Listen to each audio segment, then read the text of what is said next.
Hello friends, नमस्कार। Welcome to our channel. तो friends, आज है 24 मई 2020 और 24 मई 2020 से रिलेटेड करंट अफेयर के जितने भी इंपॉर्टेंट क्वेश्चन बनते हैं वो आज की इस वीडियो में हम डिस्कस करेंगे। और उन क्वेश्चन से रिलेटेड जितने भी इंपॉर्टेंट फैक्ट है वो भी मैं आपको बताऊंगा, तो वीडियो को अंत तक जरूर देखें। बढ़ते हैं पहले क्वेश्चन की ओर। The ministry of new and renewable energy, government of India has launched a scheme for 100% solarisation of Konark sun temple. The Konark sun temple is located in which state. तो जो नवीन और नवीनीकरणीय ऊर्जा मंत्रालय ने कोणार्क सूर्य मंदिर के 100% सौरकरण के लिए योजना शुरू की है। तो जो कोणार्क सूर्य मंदिर है किस राज्य में स्थित है? तो कोणार्क जो सूर्य मंदिर है वो स्थित है उड़ीसा के अंदर। तो इस क्वेश्चन का जो करेक्ट आंसर है वो हो गया उड़ीसा। तो आपको ये याद रखना है, कोणार्क सन टेम्पल कहाँ स्थित है? उड़ीसा के अंदर स्थित है। तो इसके बारे में डिटेल में देख लेते हैं। तो नवीन और नवीनीकरणीय ऊर्जा मंत्रालय ने घोषणा की है कि भारत सरकार ने उड़ीसा में स्थित कोणार्क सूर्य मंदिर और जो कोणार्क शहर है उसको 100% सौरकरण के लिए एक योजना शुरू की है। और ये जो योजना है इसका उद्देश्य सूर्य मंदिर को विकसित करने के लिए जो प्रधानमंत्री के दृष्टिकोण को आगे बढ़ाना इस जो योजना का मेन उद्देश्य है।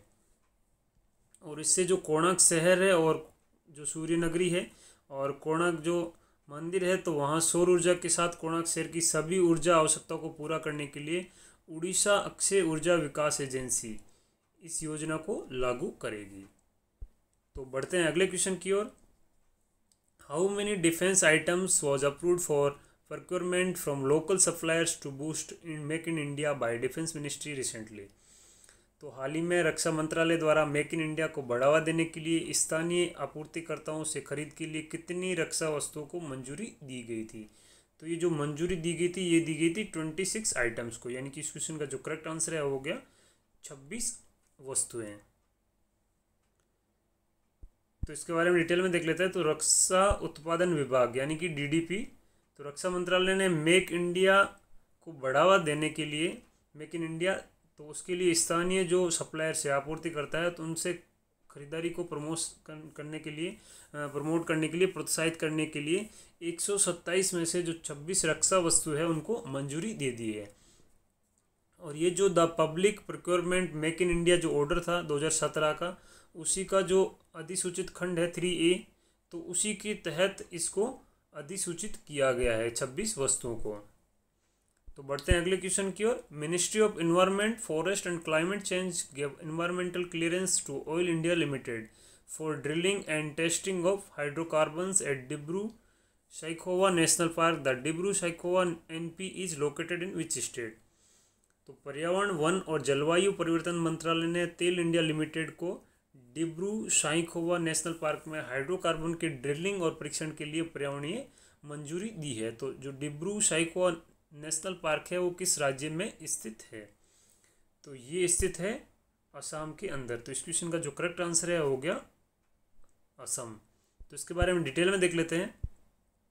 तो सार्वजनिक क्षेत्र के उपक्रम यानी कि पब्लिक सेक्टर अंडरटेकिंग है और ये प्रमुख तेल जो ऑयल इंडिया लिमिटेड जो कंपनी है तो उसने बताया कि पर्यावरण, वन और जलवायु परिवर्तन मंत्रालय यानी कि ministry of environment and forest ने असम के डिब्रू साइखोवा नेशनल पार्क के अंदर 7 स्थानों पे हाइड्रोकार्बन की विस्तार, ड्रिलिंग और परीक्षण के लिए पर्यावरणीय मंजूरी दे दी है। यानी कि टेस्टिंग और ड्रिलिंग के लिए जो इन्वायरमेंटल क्लियरेंस की है वो मंजूरी दे दी है।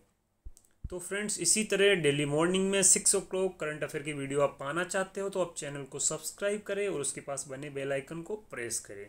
तो बढ़ते हैं अगले क्वेश्चन की ओर। Who is honoured with the 2019 Alexander Dalrymple award, यानी कि 2019 अलेक्जेंडर डेलरिम्पल पुरस्कार से किसे सम्मानित किया जाता है? तो ये सम्मानित किया गया था विनय बदवार को। इस क्वेश्चन का करेक्ट आंसर है विनय बदवार। और विनय बदवार को जो 2019 का अलेक्जेंडर डेम्प्रियल जो पुरस्कार है वो इनको दिया गया है। तो इसके बारे में डिटेल में देख लेते हैं। तो भारत सरकार ने नेशनल हाइड्रोग्राफर, ये किसको दिया जाता है? हाइड्रोग्राफर वाइस एडमिरल विनय बदवार को 2019 के लिए अलेक्जेंडर डेलरिम्पल पुरस्कार से सम्मानित किया गया है। ये जो पुरस्कार है ये पहली बार 2006 में ब्रिटेन के रक्षा मंत्रालय द्वारा प्रायोजित यूके हाइड्रोग्राफी ऑफिस ने एडमिरल अलेक्जेंडर डेलरिम्पल के पहले हाइड्रोग्राफर के नाम पे प्रस्तुत किया गया था। तो उन्हीं के नाम पे ये जो ये पुरस्कार रखा गया है, अलेक्जेंडर डेल रिम्पल, और ये पुरस्कार मिला है वाइस एडमिरल विनय बदवार को।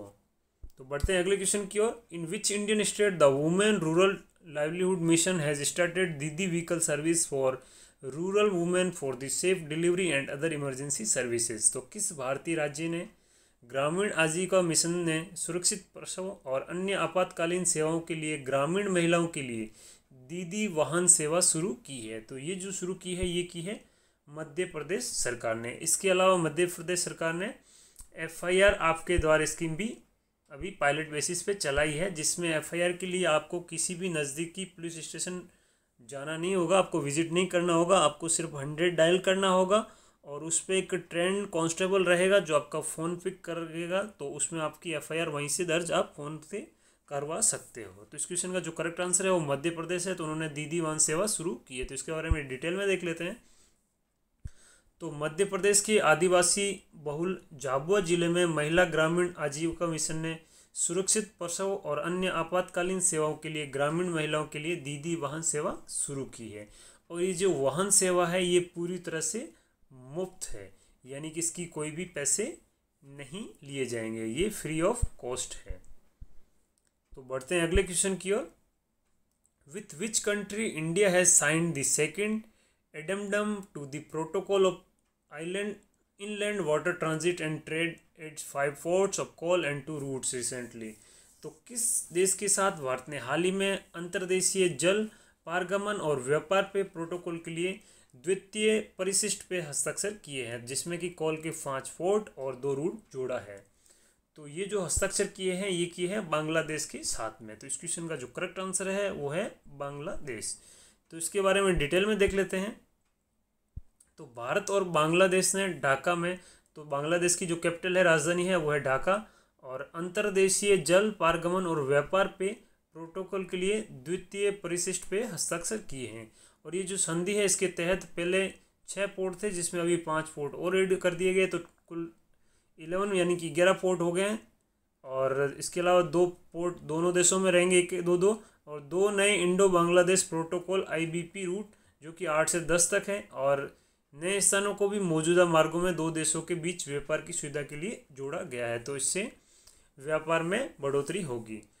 तो फ्रेंड्स, आप किसी भी लक्ष्य की अगर तैयारी कर रहे हो तो आप किसी भी लक्ष्य को प्राप्त करने के लिए आपको रेगुलर होना बहुत ही ज़रूरी है, रेगुलर रूटीन रखना बहुत ही ज़रूरी है। तो आप इस वीडियो को रेगुलर देखें बिना किसी दिन मिस किए हुए, जिससे आपको ज़्यादा से ज़्यादा बेनिफिट हो सके। तो बढ़ते हैं अगले क्वेश्चन की ओर।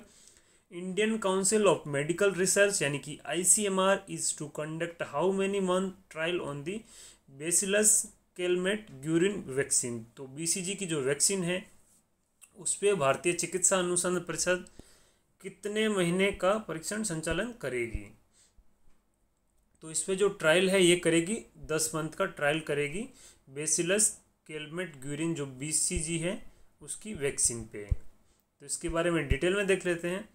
तो Indian council of medical research यानी कि ICMR को बेसिलस कैलमेट ग्यूरिन वैक्सीन पे 10 महीने का परीक्षण करना है, और ये कोविड-19 को रोकने के लिए एक टीका इसका खोजना मेन इसका उद्देश्य है। तो ICMR द्वारा किया गया परीक्षण कोविड-19 में जो मौत होती है, जो डेथ की जो पॉसिबिलिटी है उसको कम करने के लिए जो टीके की कैपेसिटी है उस पर फोकस करना इनका मेन मकसद रहेगा, खासकर उन लोगों के लिए जो 60 वर्ष से अधिक के आयु के हैं, क्योंकि 60 वर्ष के अधिक आयु के लोग हैं उनकी डेथ होने की पॉसिबिलिटी सबसे ज़्यादा है, उन पे कोविड-19 का जो खतरा है, संक्रमण है, वो ज़्यादा होने के चांसेस है। तो उसी के लिए जो ICMR है वो BCG के टीके पे 10 महीने का ट्रायल करेगा, और इसका मेन जो फोकस रहेगा कि जो डेथ है उसकी पॉसिबिलिटी को कम करना। तो बढ़ते हैं अगले क्वेश्चन की ओर। Name the world organisation which joined hands with Airtel Africa to extend e-learning support to students. तो विश्व संगठन का नाम बताना है जिसने छात्रों को ई-लर्निंग समर्थन बढ़ाने के लिए एयरटेल अफ्रीका के साथ हाथ मिलाया है। तो ये जो हाथ मिलाया है ये मिलाया है यूनिसेफ ने, यानी कि यूनाइटेड नेशंस चिल्ड्रंस फंड ने। तो इस क्वेश्चन का जो करेक्ट आंसर है हो गया यूनाइटेड नेशंस चिल्ड्रंस फंड यानी कि यूनिसेफ। तो इसके बारे में डिटेल में देख लेते हैं। तो संयुक्त राष्ट्र बाल कोष यानी कि यूनिसेफ ने कोरोना वायरस प्रभावित क्षेत्रों में स्कूली बच्चों का समर्थन करने के लिए भारतीय एयरटेल के साथ अफ्रीका आर्म के साथ भागीदारी की है और उन्हें मोबाइल कैश ट्रांसफर के माध्यम से उनके परिवारों को दूरस्थ शिक्षा और वित्तीय सहायता प्रदान की है। तो बढ़ते हैं अगले क्वेश्चन की ओर। Name the person who is said to take charge of the chairman of the world health organisation executive board chosen as 73rd session of world health assembly. तो उस भारतीय व्यक्ति का नाम बताना है जो विश्व स्वास्थ्य संगठन के कार्यकारी बोर्ड के अध्यक्ष के रूप में कार्यभार संभालने के लिए तैयार है या संभालने वाले हैं। तो विश्व स्वास्थ्य सभा के 73 जो सत्र है उसमें उनको चुना गया है। तो ये चुना गया है डॉक्टर हर्षवर्धन को। तो इस क्वेश्चन का जो करेक्ट आंसर है वो है डॉक्टर हर्षवर्धन। तो इसके बारे में डिटेल में देख लेते हैं। तो ये केंद्रीय स्वास्थ्य मंत्री है, यानी कि union family and health minister है। तो डॉक्टर हर्षवर्धन तो ये 147वें सत्र में विश्व स्वास्थ्य संगठन यानी कि WHO के कार्यकारी बोर्ड के अध्यक्ष के रूप में कार्यभार संभालने के लिए तैयार है, क्योंकि WHO 73 में उनकी नियुक्ति के संबंध में प्रस्ताव पे जो साइन है वो कर दिए गए हैं, मंजूरी उनको मिल गई है। वो विज्ञान और प्रौद्योगिकी मंत्रालय, स्वास्थ्य और परिवार कल्याण मंत्रालय और पृथ्वी विज्ञान मंत्रालय में भारतीय निपुण मंत्री है। वे जापान के डॉक्टर हिरोकी नटकानी की जगह लेंगे। तो जो पहले बोर्ड के अध्यक्ष थे वो थे डॉक्टर हिरोकी नटकानी जो कि जापान के थे, और अभी इनकी जगह लेंगे इंडिया के जो डॉक्टर हर्षवर्धन।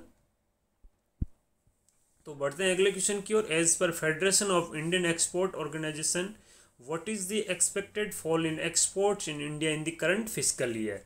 तो federation of Indian export organisation के अनुसार चालू वित्त वर्ष में भारत में निर्यात में अपेक्षित गिरावट क्या है। तो ये जो गिरावट है ये लगभग 20% की है। तो 20% की गिरावट इसमें अनुमानित है। तो इसके बारे में डिटेल में देख लेते हैं। तो निर्यातकों के शीर्ष निकाय federation of Indian export organisation यानी कि FIEO ने बताया है कि जो चालू वित्त वर्ष है उसमें भारतीय निर्यात में 20% की गिरावट होने की उम्मीद है। तो मूल्य के लिहाज से ये लगभग 50 से 60 बिलियन अमेरिकी डॉलर के बराबर होगा। और इसके अलावा कोविड-19 महामारी के कारण जो आयात है वो भी कम होगा, यानी कि वो भी प्रभावित होगा। तो फ्रेंड्स आज के करंट अफेयर में बस इतना ही। अगर आपको वीडियो पसंद आया तो आप लाइक, कमेंट और शेयर करना ना भूलें। उसके अलावा आप हमारा टेलीग्राम ग्रुप भी ज्वाइन कर सकते हो, उसकी लिंक आपको डिस्क्रिप्शन में मिल जाएगी। तो टेलीग्राम ग्रुप पे आपको डेली करंट अफेयर की वीडियो की लिंक, PDF फाइल और उसके अलावा स्टडी रिलेटेड और भी स्टफ वहाँ मिल जाएगा आपको। तो आप जाइए और टेलीग्राम ग्रुप ज्वाइन कर लीजिए। So friend, thank you so much for watching and stay tuned for more updates.